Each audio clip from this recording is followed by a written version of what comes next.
আজকে আমরা modal auxiliaries নিয়ে আলোচনা করব।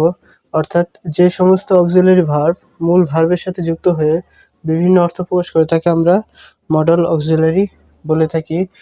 মডাল অক্সিলারির সাথে এস বাই এস এবং আইএনজি ও ইডি পার্টিসিপল যুক্ত হয়। অর্থাৎ যদি কোনো সেন্টেন্স থাকে, সেই সেন্টেন্সের সাথে যদি এস বাই এস, এরপর হলো আইএনজি এবং ইডি যদি যুক্ত থাকে, ইডি পার্টিসিপলগুলো যদি যুক্ত থাকে, তখন আমরা বলতে পারবো যে সেই সেন্টেন্সটি মডাল অক্সিলারির অন্তর্ভুক্ত নয়।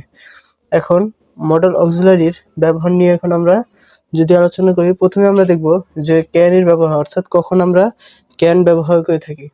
তো প্রথমে আমরা দেখব যে পারমিশন বোঝাতে, অর্থাৎ কোনো সেন্টেন্সের যদি অনুমতি বোঝায় তখন কিন্তু আমরা সেখানে মডাল অক্সিলারি ব্যবহার করতে পারি, এবং অর্থাৎ মডেল অক্সিলারি হিসেবে আমরা ক্যান ব্যবহার করতে পারি। অর্থাৎ